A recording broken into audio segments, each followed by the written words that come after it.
So, how do you find a superstar before they're actually a star? It's a huge question, right? Today, we're going to look inside the playbook of a football academy in Bhutan and see how they built this incredible systematic process, a real blueprint for finding and then nurturing their next generation of talent. Let's jump in.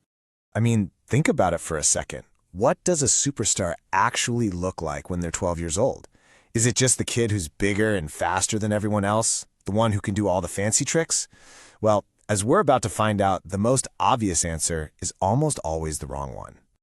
We all know the myth, right? It's that romantic story of a scout just happening to spot some kid genius playing in a random park. But the reality, especially for a serious organization like Paro FC, is so much more methodical. It's not about getting lucky. It's a deliberate search for potential, for the right raw materials, not a player who's already perfectly polished. Okay, so before you can even start looking for talent, you have to understand what might be hiding it from you in the first place. And the very first step in the Paro FC process is all about recognizing and then dismantling these hidden biases that are just everywhere in youth sports. And one of the biggest biases out there is something called the relative age effect. Let me break it down. In any given age group, a kid born in January is almost a whole year older than a teammate born in December. And at 12 years old, that's a huge physical advantage. It's so easy for scouts to mistake that early maturity for being more talented. And this chart, wow, it really shows you the problem.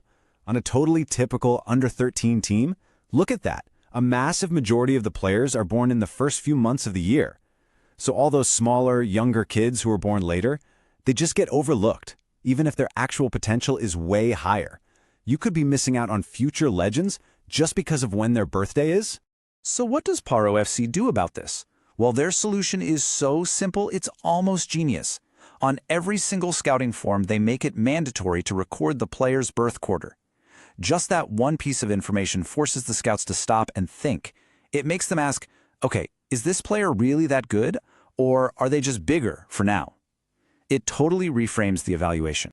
So with that awareness of bias baked right in, their whole process is structured into two really clear phases.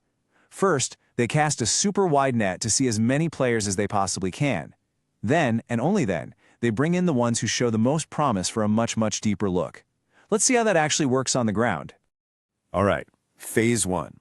This all happens at the grassroots level. So picture this. There's a young player in a school game somewhere out in the Paro district. And on the sidelines, there's a scout with a very specific tool, something they call the G form, the general form. And it's designed to capture that all-important first impression. Now this is where it gets really interesting. Look at the priorities here. What's number one? It's not fancy footwork, it's winning mentality. They're looking for hustle, for desire, for that fight, before they even rate pure skill. Then comes game intelligence, and technical ability is actually third. If a player shows enough to get 3 stars, then they're on to the next round. So if you're one of those 3-star players, you get an invitation to an intensive elite camp. And welcome to phase 2. This is where things get serious. The evaluation goes from being a quick snapshot to a full-on, high-definition profile using a way more detailed tool they call the S form for specific form. And get this, to make sure the evaluation is as objective as possible, they have 4, not 1, but 4 different coaches evaluate every single player completely independently. This is all about getting rid of any one person's personal bias from the final call. So how do they calculate the final score? It's a pretty unique system. Let's say a player gets 4 different ratings for a particular skill. The first thing they do is they just toss out the single highest score. And then, you guessed it, they do the exact same thing with the lowest score. That one gets tossed out too. What this does is it immediately gets rid of the outliers. You know, if one coach just loved a player or another one had a bad day, their extreme opinion can't swing the final result. So what you're left with is an average of just the 2 middle scores. It creates this really balanced, consensus-driven view of that player's actual ability. It's just a powerful way to make sure everything is as fair as it can be. And that S form itself goes so much deeper. It keeps the original categories, but look what it adds. New, crucial layers like emotional stability. You know, how does a player react when they make a mistake? Or leadership and presence. Do they make their teammates better?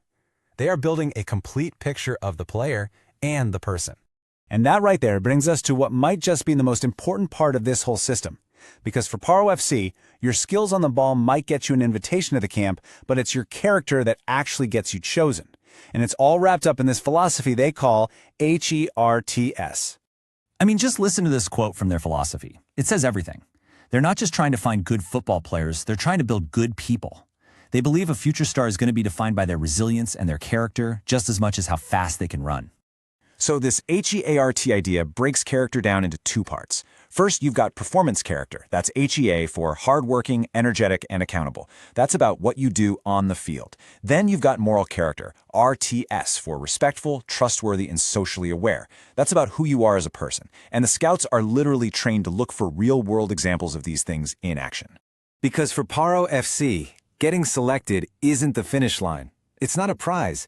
It is the absolute starting line. This whole incredibly detailed scouting process, it's all designed for one thing: to kickstart the real work of nurturing that player's potential. This timeline shows you that entire journey.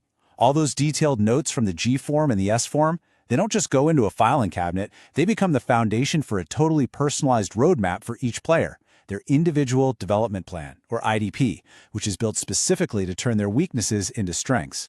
So really, if there's one thing to take away from all this, it's this idea right here. Their entire system is built on this belief that talent isn't just found, it's built, it's forged. The whole point of scouting isn't to find someone who's already perfect, but to find the person with the right raw ingredients of skill, mind, and character, and then to commit to that long journey of development. Now look, this is a blueprint for building a football team in Bhutan, but the principles here are universal, right? It really makes you think. Whether you're building a team at the office, a creative project, whatever it is, how could you apply these same ideas of looking past bias, prioritizing character, and committing to development to build your own team?